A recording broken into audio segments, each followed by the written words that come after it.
Hello, I'm Terrence McNally, and welcome to another newly recorded episode of Freeform, a world that just might work. And I'm going to be speaking today with Chip Conley, strategic advisor to Airbnb, best-selling author, about his latest book, Wisdom at Work, The Making of a Modern Elder. And you can learn more at chipconley.com, chipconley.com. Life expectancy has grown 30 years in the U.S. since 1900, from 47 to 77. And society is finally waking up to the potential and the rich wisdom being mined during this later period of life. If you're 55 now and may very well live another 40 years, this means that 52% of your adult life is still ahead. So at the same time that we're living longer, though, the rapid transformations of technology are changing the nature of work so that we may struggle to keep up. We have 5 generations in the workplace right now for the first time ever. 40% have a boss who is younger than they are, and it's projected that that number will be over 50% by 2025. And though we take such ideas for granted now, adolescence and retirement were both 20th century inventions. Chip Conley proposes a new stage, the modern elder, for people who possess both wisdom and curiosity, who are searching for meaning, not retirement. Chip Conley disrupted his favorite industry twice. At age 26, he founded Joie de Vivre Hospitality, transforming an inner-city motel into the second-largest boutique hotel brand in America. After 24 years as CEO, he sold it, and soon the young founders of Airbnb asked him to help with their promising startup. Chip served as Airbnb's head of global hospitality and strategy for 4 years, and today acts as the company's strategic advisor for hospitality and leadership. He's the author of 5 books, including Peak, How Great Companies Get Their Mojo from Maslow, and Emotional Equations, Simple Steps for Creating Happiness and Success in Business and Life, and his latest, Wisdom at Work, The Making of a Modern Elder. Welcome, Chip Conley, to Freeform, a world that just might work. It's a pleasure to be with you. And let me tell listeners, we're recording this conversation Sunday, May 19th. Chip, I like listeners to get a feel for the people behind the work and the ideas that we end up talking about, and I usually ask about a guest's path to the work they're doing today. But in your case, I feel your path is half of the story of what we're talking about. So feel free to take your time telling it. Feel free to go way back, mention mentors, turning points, moments of decision, and I may break in now and then with questions or comments along the way. Sure.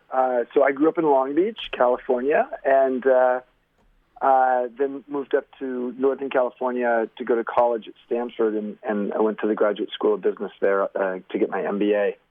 Along the way, I knew that I wanted to do something that was, making a difference in the world, but probably through the vehicle of business. I originally thought politics was what I'd be interested in terms of going into government and trying to make a difference there.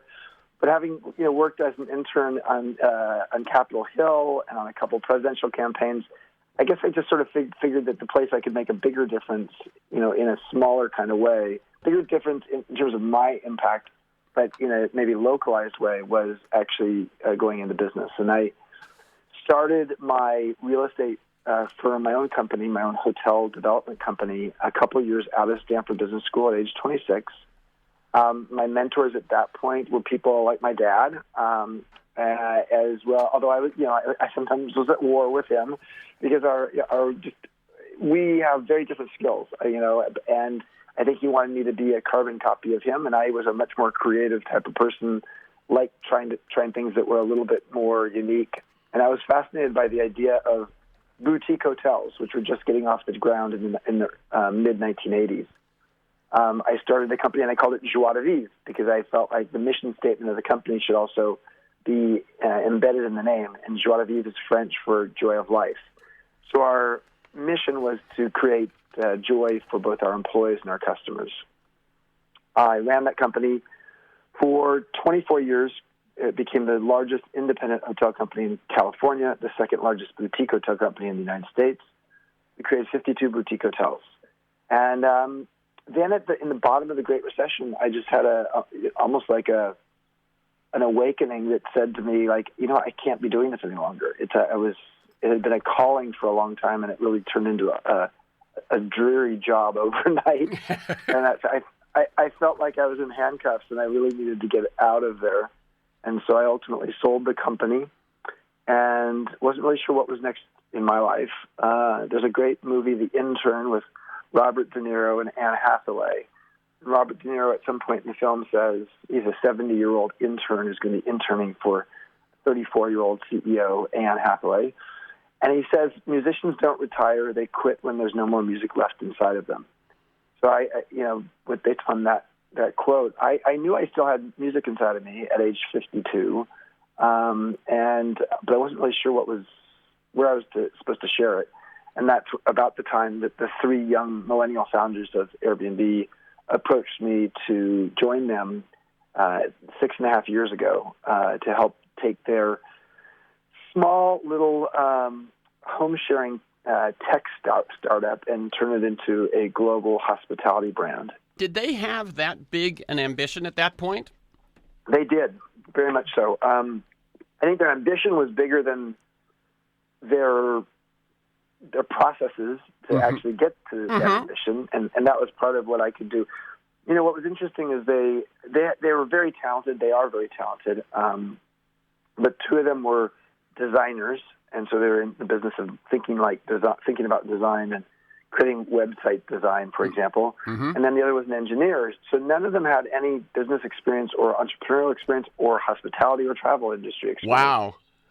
So part of my role was to come in and help infuse some of that there. And it was a great experience. I mean, like the part that was really amazing was the fact that I didn't realize this when I said yes, that I would feel as much the intern as I would the mentor. Robert De Niro became the 70-year-old intern for the young CEO Anne Hathaway, but ultimately he became her mentor as well. As for me, I came in to be Brian Chesky's mentor, the young CEO who was, I was 52, he was 31. But I became the intern as well because sort of the opposite of De Niro, because he went from intern to mentor. I went from mentor to intern because I had never worked in a tech company before. So one of the things I had to really be open to was being the dumbest person in the room around things that I didn't really have any experience with. And so the whole idea of, yes, I could apply all of my hospitality industry experience to Airbnb, which was a company in the hospitality business. But Airbnb was a completely different kind of hospitality company than a boutique hotel company. We were not in the bricks and mortar business. We did not have maids or housekeepers. In fact, the people providing the service to our guests were not our employees. It was these hosts around the world. Right. I've heard you tell the story where you thought that the product was the places people stayed, and someone said, that's not the product at Airbnb. Yeah, I thought when there's a guy named Joe Bot, he was the chief product officer, and I said, Brian, I whispered to him, who's this chief product officer? I'm in charge of the product. I thought, because isn't our product the homes and the apartments? And Brian looked at me like I was dumber than a doorknob, and he said, the product is the website, or our software applications. And I just didn't. I mean, I didn't have any background to understand that lingo. So the good news is that I was open to becoming both curious and wise. So I had the wisdom, and they wanted that. But I had to be the beginner's mind and being curious. And at times that meant I asked questions that might have seemed dumb, but they could occasionally identify blind spots in the company that others hadn't seen. And so in some ways, my beginner's mind actually helped us to understand things. How do we need to shift some of the things we were doing? Let me ask a question. I've heard you tell this story before and read it, so I kind of know where we're going. But one thing that I hadn't thought about before was, at this point, 52, having sold Joie de Vivre, you're able to have beginner's mind. Do you think 10 years earlier you could have?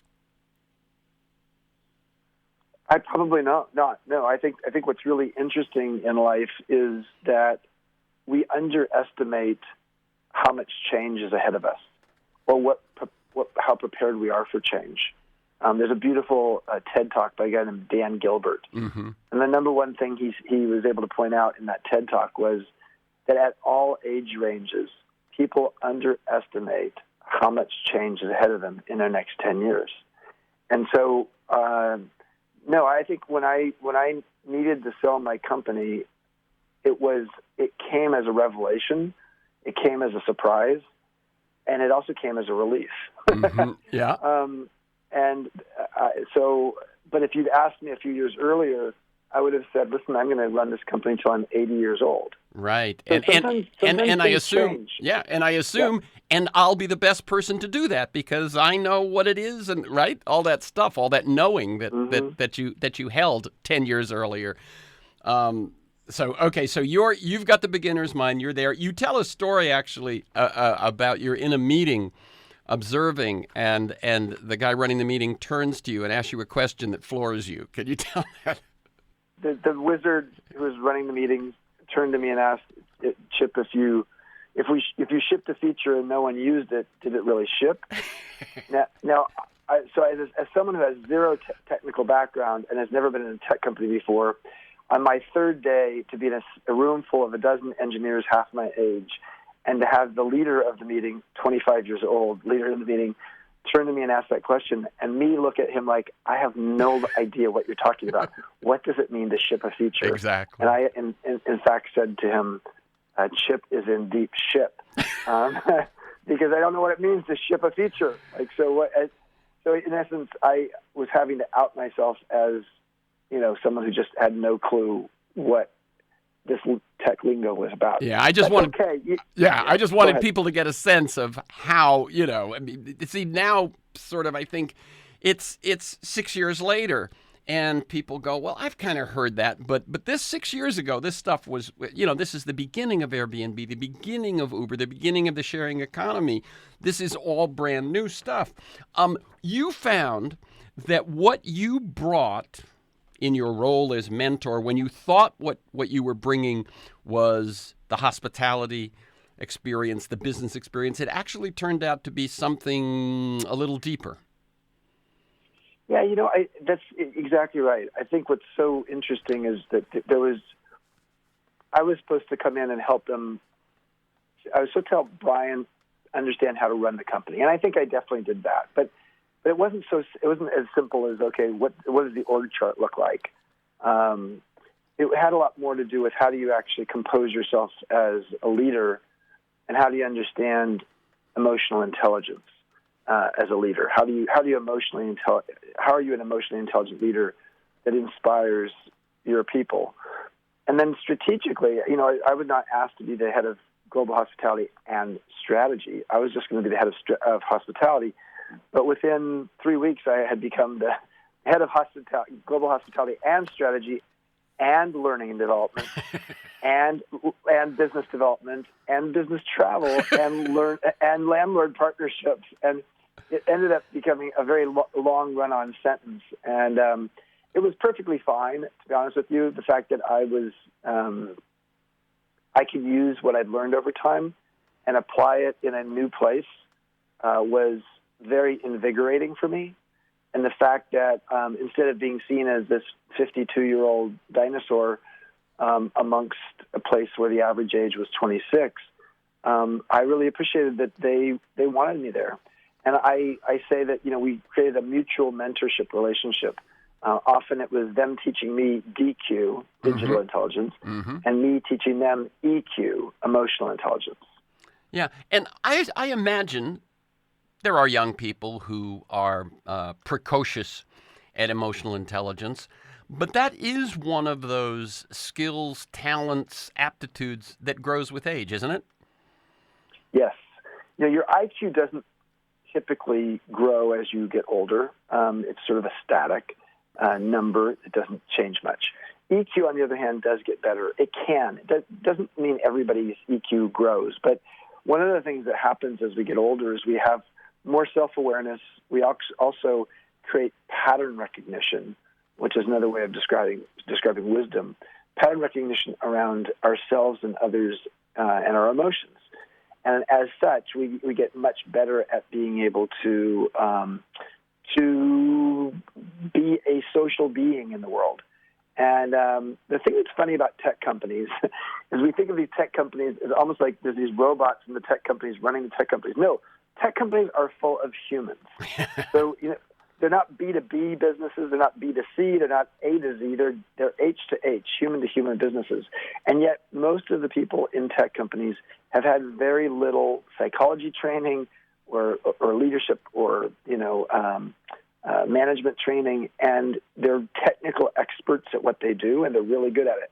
But that doesn't necessarily mean they know how to run a meeting or develop a process of creating motivation and inspiration for the people who work for them. So a lot of what I did was focused on that. Yeah, I can imagine. By the way, I know people working at startups. I've been involved in them.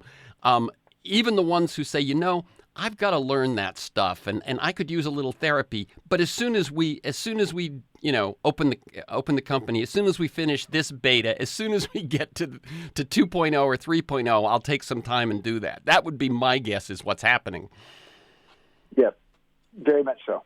Yeah, and so you also you found that a couple of things. One, that pattern recognition gave you a skill that was beyond the emotional intelligence part, right? You say that you could get the gist of things quicker.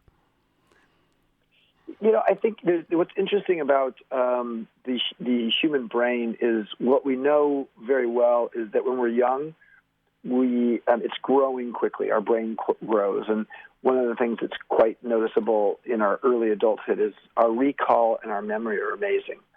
As we get older, recall, memories, and speed of thinking actually slows down, and we know that, and that's in sort of the knock against older people is like they don't recall things quite like they used to. But the thing that a lot of people don't know about the human brain is that as you age, your brain does shrink a little bit, and you start learning how to do the left brain, right brain tango, which is what I mean by that is you get more adept at being able to move from one side of the brain to the other, which means you actually are not just so focused on a singular sort of logical thinking or artistic thinking. You can weave that in together, and what that means is you can see synthetically the big picture. You can connect to the dots. You're a holistic and systemic thinker. Why is that valuable? Well, gosh, when you've got a company that's growing really quickly and everybody tends to be exceptionally focused on the thing of the moment, you could use someone who's sort of taking a step back or going 30,000 feet in the air and being able to see the forest and not just the set of the trees. And so that's really what part of what my role was to often help us elevate our look and thinking about where we were going as a company. It was beautiful because that was something I think I brought to the table because I had decades of experience, and maybe my brain sort of is able to sort of connect the dots a little bit more easily. Yeah, no, I mean that was something I hadn't heard before, and it makes sense, and it really, if you've got a bunch of people who are going full speed ahead, they've got to keep their eye on the ball in front of them, and I can see where it doesn't even begin to train you for that other, because you've got to have that piece. So you've got to have your focus so much on that piece. What led you to reduce your role at Airbnb? Well, it's funny. I never thought I was going to have a full-time role there. I agreed to 15 hours a week back in early spring 2013. And within 3 weeks, it had become, instead of 15 hours a week, it was 15 hours a day. And I saw that I was at a crossroads. Either I was going to say, yes, I'm going to sign up for a full-time gig here, and I'm going to have to figure out how to deal with the rest of my calendar because I didn't have space in my life for a full-time job, or I was going to have to leave because doing it halfway wasn't going to work too well. So I completely changed my life and really dedicated myself for 4 years. But about 2.5 years into those 4 years, I did say to the founders, listen, I have dedicated a lot here. I'm doing 60 to 70, 80 hours a week. And it's, there's a lot of things in my life I've had to put on hold, and I want to be able to sort of go back to that. So in the next year and a half, let's move me to a place where I get to a status where I am just an advisor as opposed to a full-time leader in the company. And that's what we did. And that was partly by just personal choice. And for a guy who created a company called it Joie de Vivre, Joie de Vivre is important to me too. I wanted some joy of life. And I had got a huge amount of joy helping to lead the company. But one of the things that's true of young startups is it dominates the life of everybody in the company. And it's almost like they don't, and because many of the people in the company don't have families yet, are not married, don't have children, etc. There's an element of, your whole life is thrown into just this company. And later in life, a lot of us don't want to necessarily have the singularity of focus for years on end. And so that was, part of the reason I ultimately got to a place where I moved to more of an advisor role. Mm-hmm. I will share. I've been working on a startup, and after about a year, I said, I'm going to pull back. I don't want to be involved in nearly as many decisions. Let's call on me when I'm needed. And so I very much relate. Now, what I also get is that you're a writer. This is your 5th book. My guess is at the point at which you're reducing your role at Airbnb, there's a book percolating. It's interesting. Yes, there was a moment about 2 years into being at Airbnb that I started being called the modern elder, and I started thinking, "Wow, this is weird." I had no idea when I was joining that I would sort of start thinking about what does it mean to have this intergenerational collaboration, and what does it mean to have this new kind of a modern elder who is as focused on being relevant as being, revered. And but it was about 3 years in that I started actually making some notes to it. And then at 4 years in, that's when I started writing the book. And it took about 6 months to write the book. And then, within a year, it had been published and it was out and became a bestseller. So it's been out for about 9 months now. And that is the book, Wisdom at Work, The Making of a Modern Elder. So let's shift now to you say, I started writing a book. Well, at that point, you'd been doing this 60, 70 hours a week at Airbnb. So at that point, you kind of threw yourself into learning about what you knew either didn't exist, needed to exist, or you were going to find that information. Talk just a little bit about your search.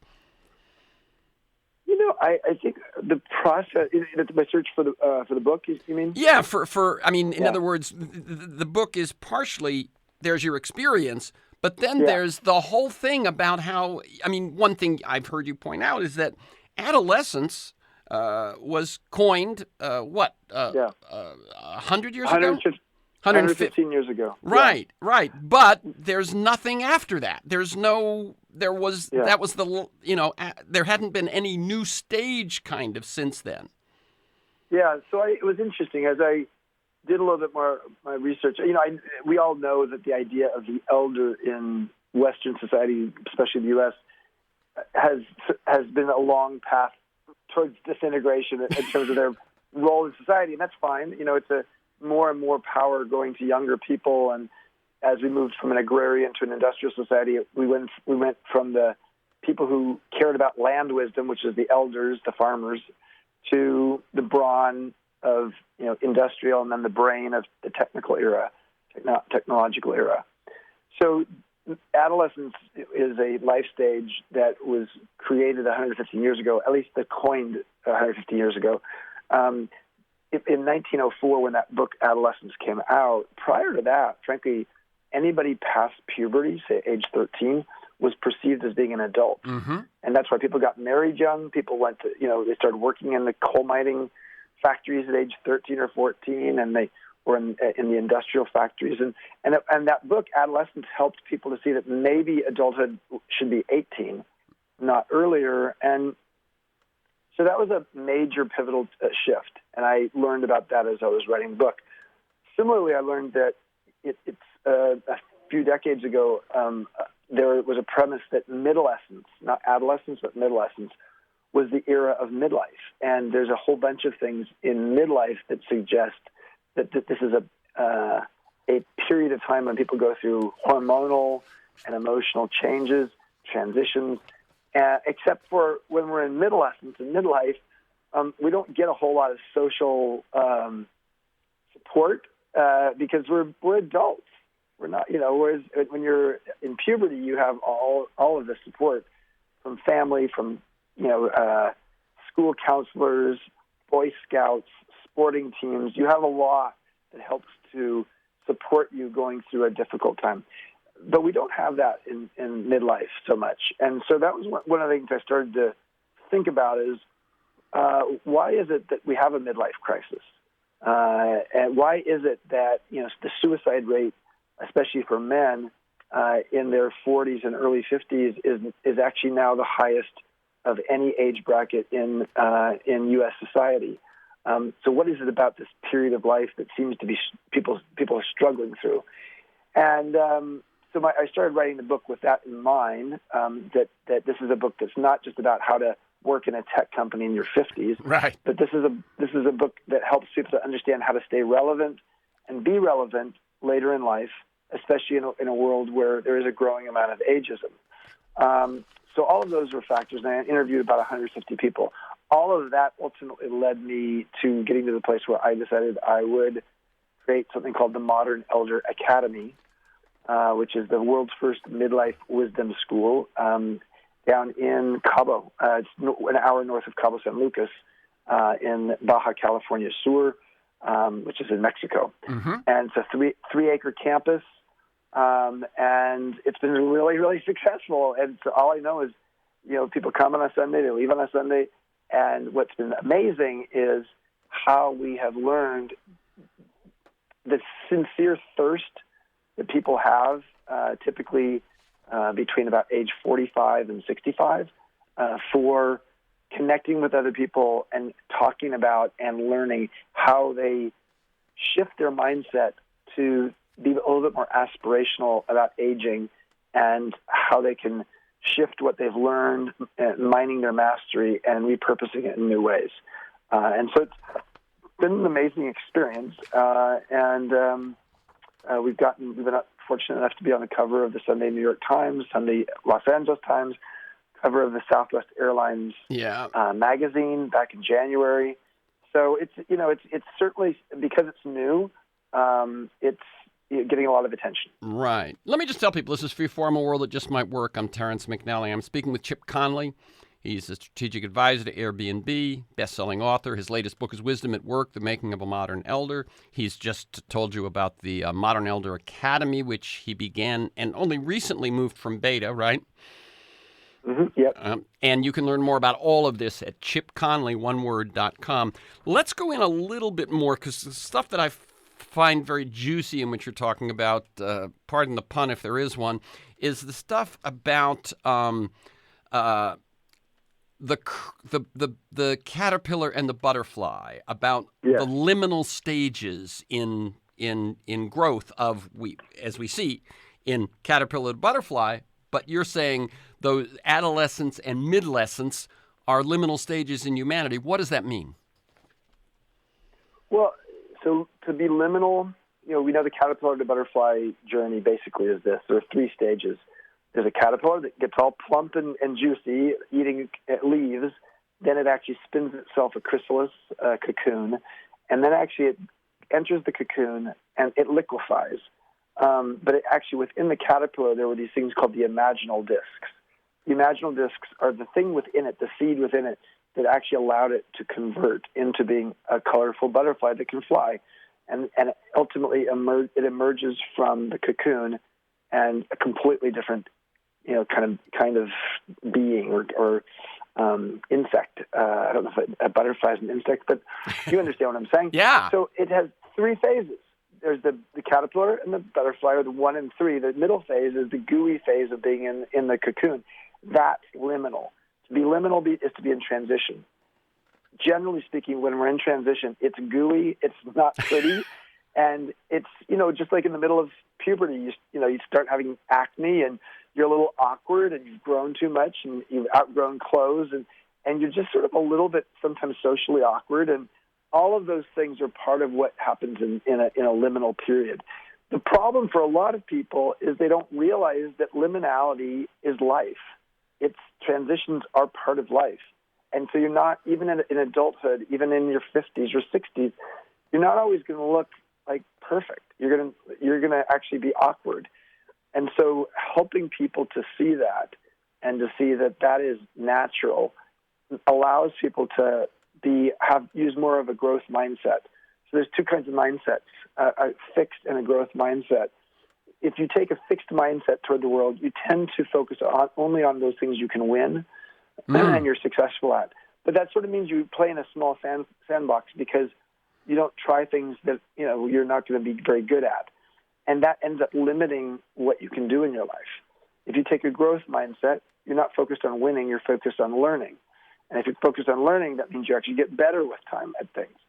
And so a lot of us, as we get older, get more of a fixed mindset because we don't want to look stupid doing things. We don't want to look stupid learning how to surf at age 58 like I have, or learning Spanish at 58 like I have. And I wish I'd learned my Spanish and my surfing when I was in my teens, but I didn't. I learned French, and I was playing water polo, and I should have I could have gone and learned how to surf on a board, but I didn't. I learned how to body surf. So bottom line is being open to change and transition and being in that awkward transitional state is part of life, and it's part of living a fulfilled life. One thing that occurs to me, Chip, is that adolescence, as difficult as it is, because it's the first time sort of that we're grappling with the feeling that we should have more authority than we do, we should have more power than we do, all of those sorts of things. Still, we've never, at the age of adolescence, been on top. We've never thought we knew it all. It seems to me that this midlife liminality is really more challenging because we've established a lifestyle, an ego that prides itself on having power and knowing what it's doing and so on. And we've had an experience of one, and now we've got to begin to give that up. Yes, no doubt about it. The idea that our ego, in some ways, is our primary operating system for living really defines the first half of our life. I believe quite strongly that the ego actually serves us well in terms of actually individuating us and helping us to understand that we're a unique being in the world. That's what, in fact, in childhood, that was really important. But it can be quite constraining, almost like the ego is the cocoon that we're supposed to actually break out of. And I've never thought of it that way before, but I'm going to ponder that a little bit more. What if the ego was the cocoon?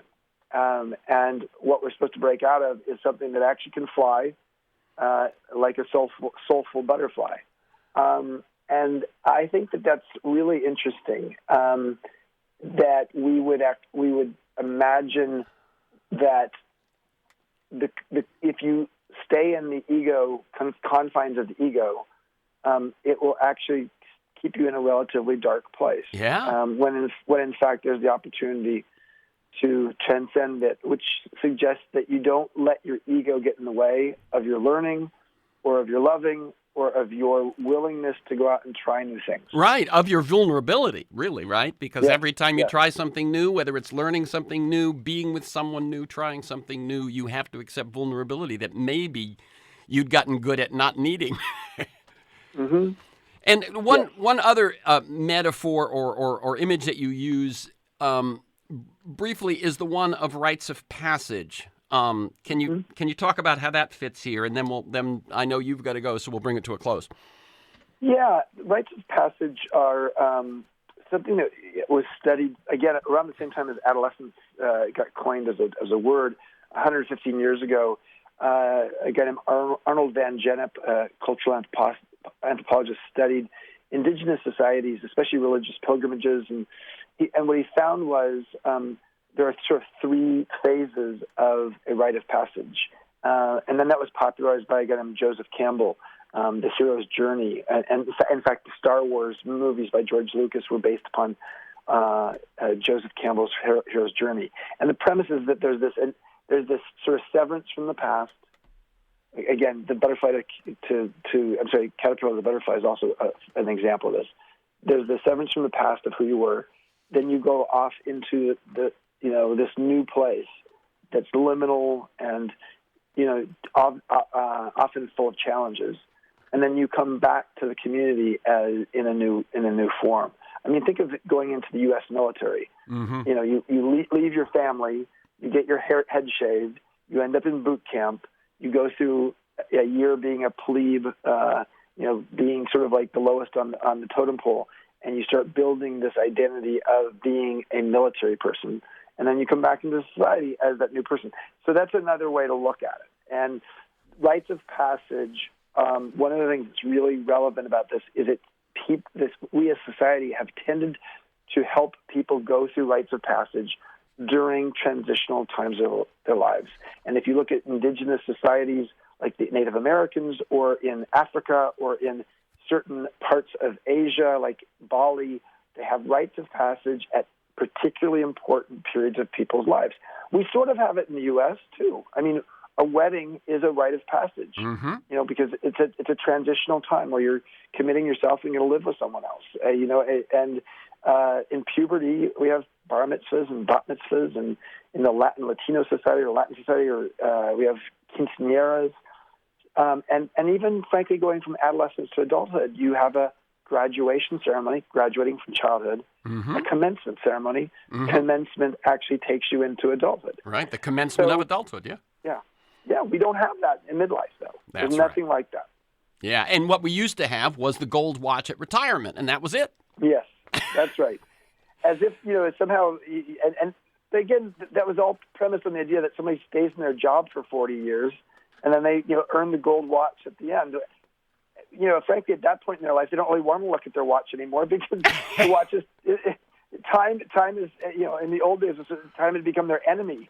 I don't really necessarily want to see that, what's happening with time. I don't know. There's just there's clearly a better rite of passage out there than a gold watch. Yeah. Talk just a little bit about what Mary Catherine Bateson has to say about this and how it applies both to your Mm-hmm. book and to the Academy.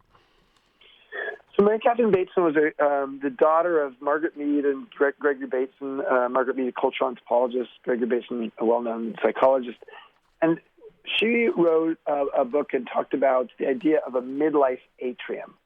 So instead of this extra longevity you mentioned at the early part of the show, instead of it being almost like you've built this extra bedroom or 2 bedrooms on the back of your house, which if you were to think about that as a metaphor in your own life, would be you get more time at age. You're living longer, so you're older longer. Yeah, right. You're decrepit and diseased longer.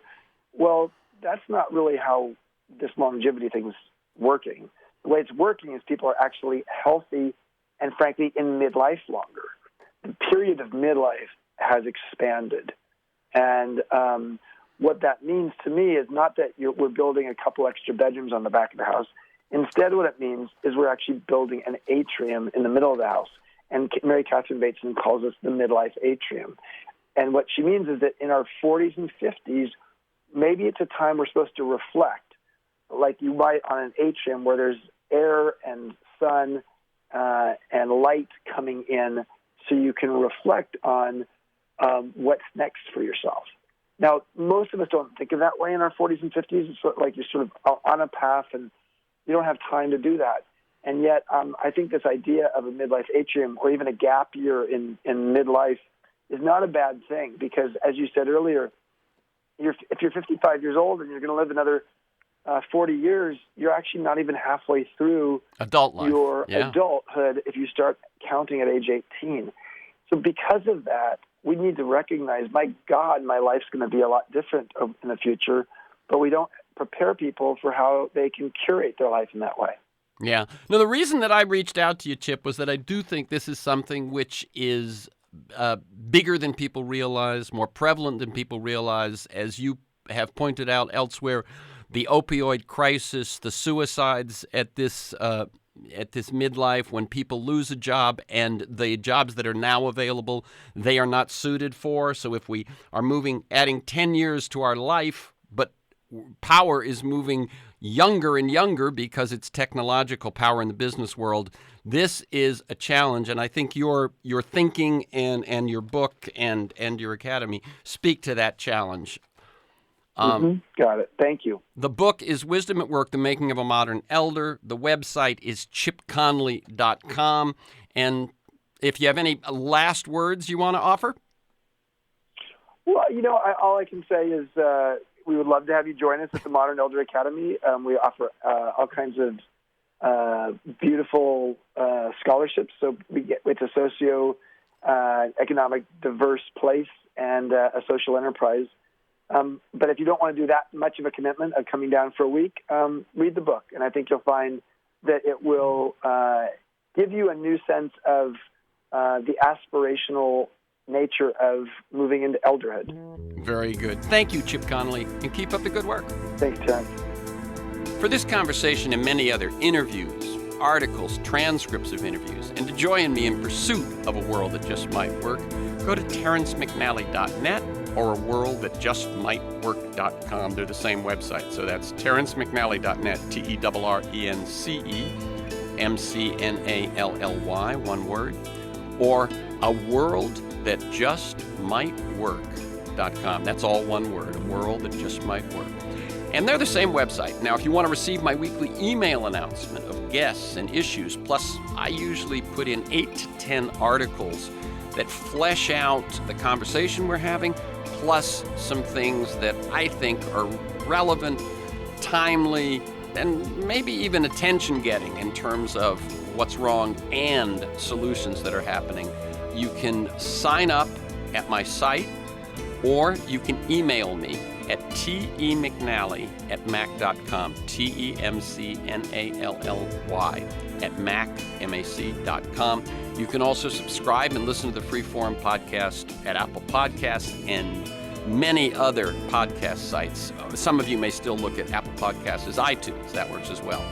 And you can find years of podcasts at my site. Listen anytime, anywhere. Archives include Michael Lewis, Jeremy Scahill, Naomi Klein, Robert Reich, Van Jones, Connie Rice, Greg Boyle. You can follow me on Twitter at McNally Terrence, McNally TERRENCE. Thanks to Mark Maxwell in production, George Vasilopoulos at Progressive Voices, and most of all you, my listeners. Please share this podcast widely.